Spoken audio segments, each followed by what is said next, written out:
உங்கள் அனைவரின் மீதும் இறைவனின் சாந்தியும் சமாதானமும் உண்டாவதாக. யார் இந்த இப்ராஹிம் அலைஹிஸ்ஸலாத்து வஸலாம்? யார் இவர்கள்? இந்த பூமியில் இவரை மிஞ்சிய தௌஹீத்வாதி வாழ்ந்தது கிடையாது. இவரை மிஞ்சிய ஈமான்தாரி இருந்தது கிடையாது. இவரை விட அல்லாஹ்வை பயப்படக்கூடிய ஒருவர் வரலாற்றில் இருந்தது கிடையாது. எந்த அளவுக்கென்றால் அல் குர்ஆனில் 4 இடங்களில் மில்லத்த இப்ராஹிம ஹனீஃபன், இப்ராஹிமுடைய மார்க்கத்தை, அவர் வழியை பின்பற்றுவீராக என்று 4 முறை நபிகளார் ஸல்லல்லாஹு அலைஹி வஸல்லம் அவர்களுக்கு அல்லாஹ் அஸ்ஸ வஜல் கட்டளையிடுகிறார். அல்லாஹ் சொல்கிறான், ஒரு முட்டாளை தவிர இப்ராஹிமின் வழியை யாரும் பின்பற்றாமல் இருக்க மாட்டார் என்கிறார். அல்லாஹ் அஸ்ஸ வஜல் கூறுகிறான், வமை யர்கபு அம் மில்லத்தி இப்ராஹிம இல்லா மன் ஸஃபிய நஃப்ஸஹு, தன்னைத்தானே தாழ்த்தி கொண்ட ஒரு முட்டாளை தவிர யாரும் இப்ராஹிமுடைய மார்க்கத்தை, அவர் வழியை புறக்கணிக்க மாட்டார் என்கிறார். இப்ராஹிமை புறக்கணிப்பவர்கள் முட்டாள்கள் என்றால் அவரும் அவரை பின்பற்றுவோரும் தான் அறிவாளிகள். அவர் எப்படிப்பட்ட அறிவாளி? யார் இந்த இப்ராஹிம்? அல்லாஹ் நபிகளாரை பின்பற்ற சொன்ன இந்த இப்ராஹிமுடைய வழி எது? சுப்ஹானல்லாஹ். இப்ராஹிம் அலைஹிஸ்ஸலாத்துக்கும் அல்லாஹ் அஸ்ஸ வஜலுக்கும் இடையில் உள்ள உறவை எடுத்துக்காட்ட ஒரு உதாரணத்தை கூறலாம். அதாவது ஸ்டீவ் ஜாப்ஸ் ஐபோனை முதலாக அறிமுகப்படுத்திய போது அவரின் முகத்தில் இருந்த மகிழ்ச்சியும் பெருமையும் அந்த விழாவை பார்த்தோருக்கு புரிந்திருக்கும். தாங்கள் உருவாக்கிய அந்த பொருளின் மகிமையை அவர் போற்றிக் கொண்டே இருந்தார். அதுபோல அல் குர்ஆன் முழுவதும் அல்லாஹ் அஸ்ஸ வஜல் எங்கெல்லாம் இப்ராஹிம் அலைஹிஸ்ஸலாத்தை பற்றி குறிப்பிடுகிறானோ அங்கெல்லாம் அல்லாஹ் பெருமை அடிப்பான். இப்ராஹிம் வமா கான மினல் முஸ்ரிகீன், இப்ராஹிம் இணை வைப்பவர்களில் ஒருவராக இருக்கவில்லை. இன்ன இப்ராஹிம லஅவ்வஹுன் ஹலீமுன், நிச்சயமாக இப்ராஹிம் பொறுமையாளராக இருந்தார். இப்ராஹிம் இரக்கமானவராக இருந்தார். வذ்குர் ஃபில் கிதாபி இப்ராஹிம இன்னஹு கான சித்தீகன் நபியன், நிச்சயமாக இப்ராஹிம் உண்மையாளராகவும் ஒரு நபியாகவும் இருந்தார். சுப்ஹானல்லாஹ். சூரத்து நஹ்லிலே அல்லாஹ் அஸ்ஸ வஜல் இப்ராஹிம் அலைஹிஸ்ஸலாத்து வஸலாம் அவர்களை என்னவென்று கூறுகிறான் என்பதை கவனியுங்கள்.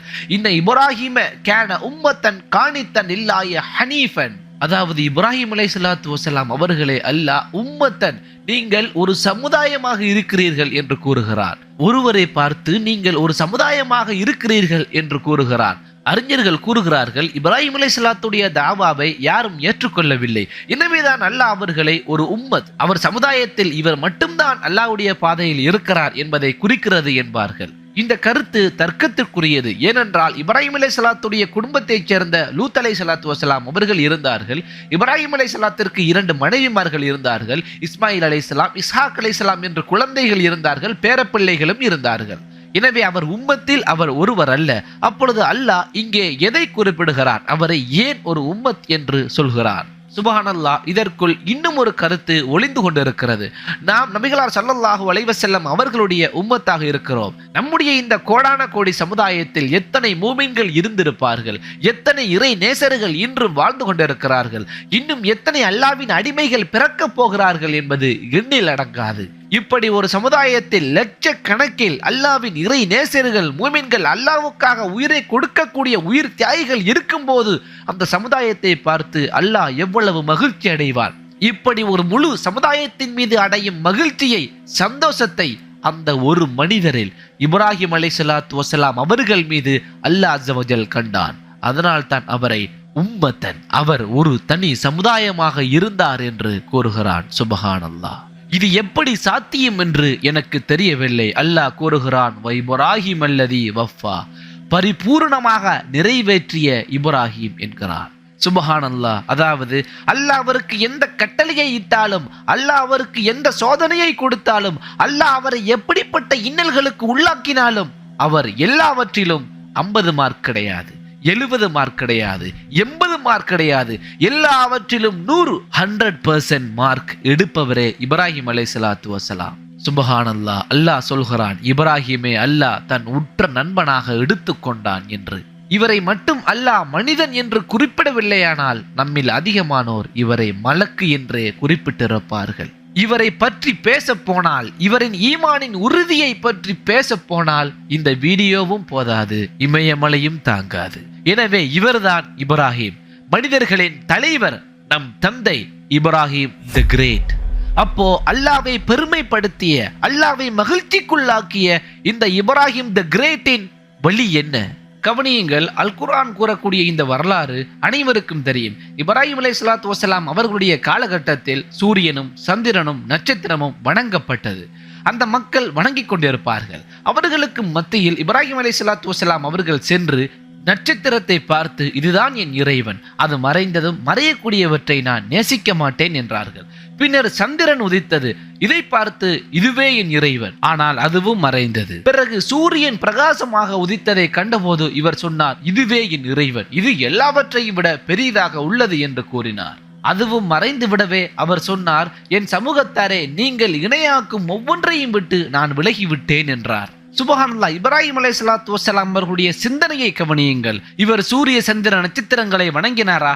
இல்லை, அந்த மக்களுக்குள் மத்தியில் நின்று அந்த மக்களை பழித்து காட்டுகிறார். ஒரு பொருள் இன்னொரு பொருளை விட பிரகாசமாக இருந்தால் அது எப்படி இறைவனாகும்? ஆடு மாடு ஒட்டகங்களில் பயன்கள் இருப்பதை போல இந்த பிரகாசிக்கும் பொருட்களிலும் பயன்கள் இருக்கிறது. நெருப்பு வெளிச்சத்தை தருகிறது என்பதற்காக, பிரகாசத்தை தருகிறது என்பதற்காக நாம் அதை வணங்கி விடலாமா என்று அவர்களின் நம்பிக்கையின் அடிப்படையில் கேள்வி கேட்கிறார்கள். அவர் சிந்தனையை பாருங்கள். தவறின் ஆழத்தை அறிந்து அந்த தவறில் கேள்வி கேட்கிறார். சூரத்துல் பக்ராவில் அல்லாஹ் அஸ்ஸ வஜல் கூறுகிறான், வைது கால இப்ராஹீமு ரப்பி அரினி கைஃப துஹில் மௌதா. இப்ராஹிம் அலைஹிஸ்ஸலாத்து வஸலாம் அவர்கள் அல்லாஹ்விடத்திலே கேட்டார்கள், என் ரப்பே, என் எஜமானே, நீ எவ்வாறு இறந்தவர்களை உயிர்ப்பிக்கிறாய் என்பதை எனக்கு காண்பிப்பாயாக என்று கூறினார்கள். அதற்கு அல்லாஹ் கேட்டான், கால அவலம் துமினு, இப்ராஹிமே, நீ நம்பவில்லையா? சுப்ஹானல்லாஹ். அதற்கு அவர் என்ன பதில் சொன்னார் தெரியுமா? கால பலா, இல்லை, நம்புகிறேன். வலாக்கின் லியத்மஇன்ன கல்பி.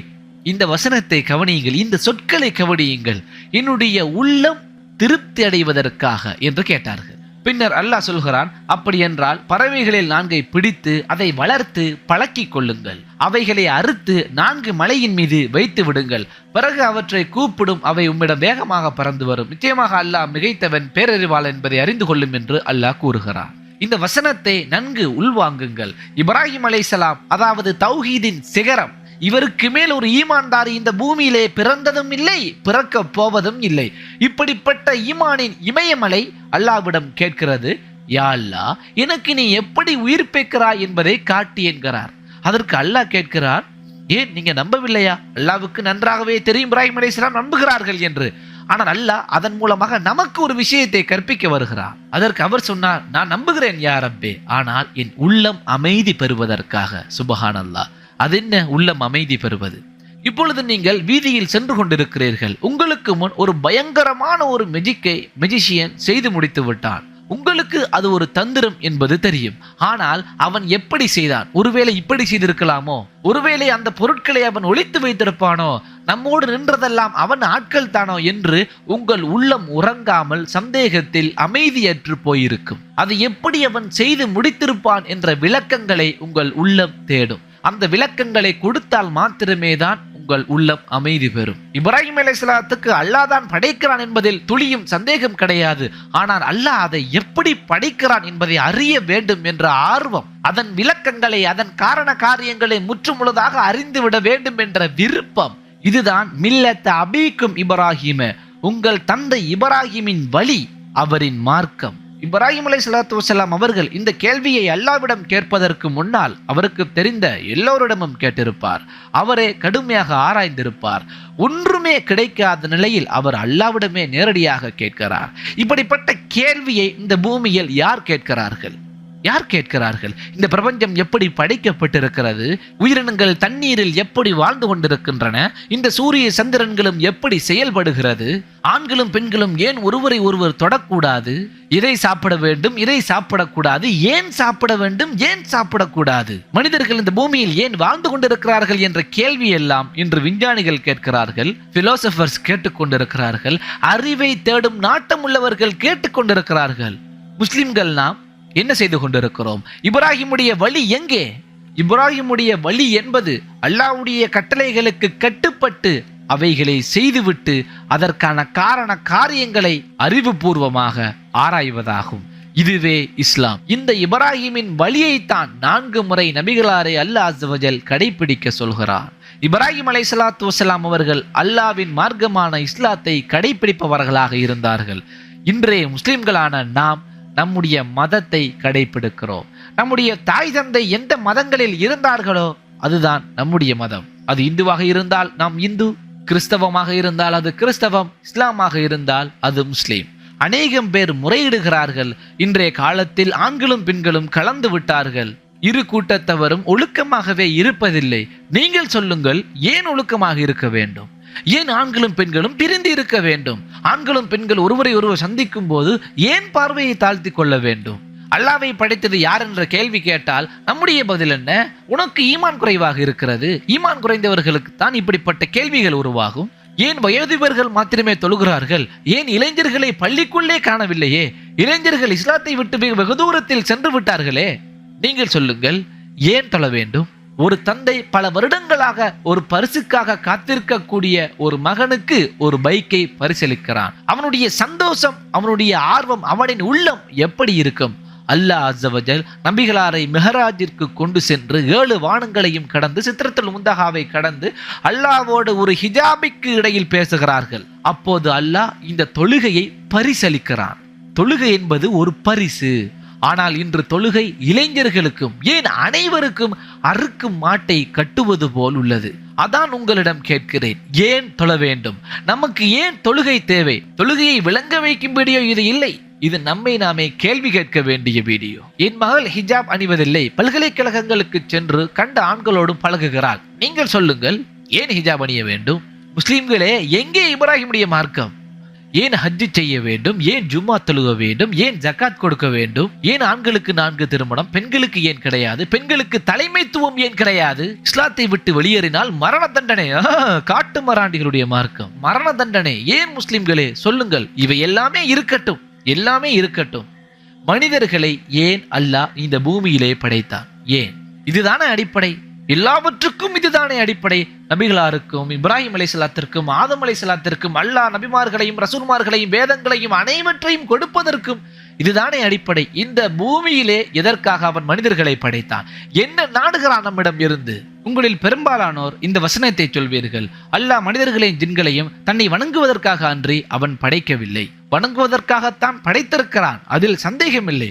ஆனால் கொஞ்சம் சிந்தியுங்கள், நம்மை விட பிரம்மாண்டமான அளவு அல்லாஹ்வை வணங்கக்கூடிய ஒரு படைப்பு ஏற்கனவே இருக்கிறது. மலக்குமார்கள் இருக்கிறார்கள். அவர்கள் படைக்கப்பட்டதிலிருந்து சுஜூதிலேயே அல்லாஹ்வை வணங்கி கொண்டிருக்கிறார்கள். அல்லாஹ் சொல்கிறான், அவனுடைய வார்த்தையை முந்தி கூட அவர்கள் பேச மாட்டார்கள். அவனுடைய அனுமதியின்றி பூமிக்கு இறங்க மாட்டார்கள். தொழுகை திக்ர்கள் தான் இந்த வணக்கத்திற்குள் அடங்கும் என்றால் நம்மை விட அவர்கள் சிறப்பானவர்கள். அப்படிப்பட்டவர்களை அவன் பூமியில் படைத்திருக்கலாம் நமக்கு பதிலாக. ஆனால் அவன் பூமியில் மலக்குமார்களை படைக்காமல் நம்மை மனிதர்களை படைத்திருக்கிறான். என்ன காரணம்? இதற்கான காரணத்தை அல்லாஹ்வே சொல்லிவிடுகிறான். அல் குர்ஆனின் 2வது பக்கத்திலேயே சூரத்துல் பக்ராவில் 30-31வது வசனத்தை நீங்கள் சிந்தித்து ஆராய்ந்தீர்கள் என்றால் அந்த காரணம் உங்களுக்கு புரிந்துவிடும். அதை பார்த்து சிந்தித்து ஆராய்ந்தவர்கள் புரிந்திருந்தால் அந்த காரணத்தை கீழே பதிவிடுங்கள். நாம் அதற்காக இன்ஷா அல்லாஹ் ஒரு வீடியோவை பதிவிடுவோம். இன்று முஸ்லிம்களாகிய நம்முடைய நிலைமை இதுதான். தாய் தந்தை முஸ்லிம்களாக இருப்பதற்காக நாமும் முஸ்லிம்களாக இருக்கின்றோம்.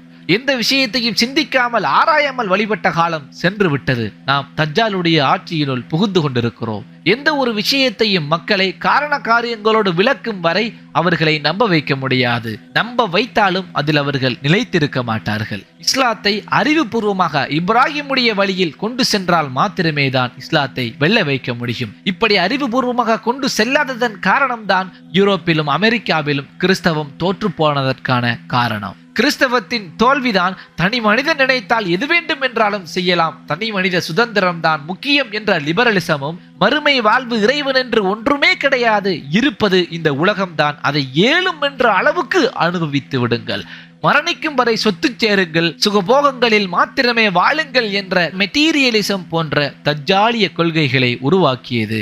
இன்று இவைகளை இஸ்லாம் ஜெயிக்க வேண்டும் என்றால் நாம் மில்லத்தை இப்ராஹிம், நம்முடைய தந்தை இப்ராஹிமின் வழியை கடைபிடிப்பதே ஒரே வழி. அப்படி இஸ்லாத்தை ஆராய்ந்து அறிந்து கொண்டால் இப்ராஹிம் அலைஹிஸ்ஸலாத்துடைய ஈமானை போல, இமய மலையை போல நம் ஈமானும் மாறும்.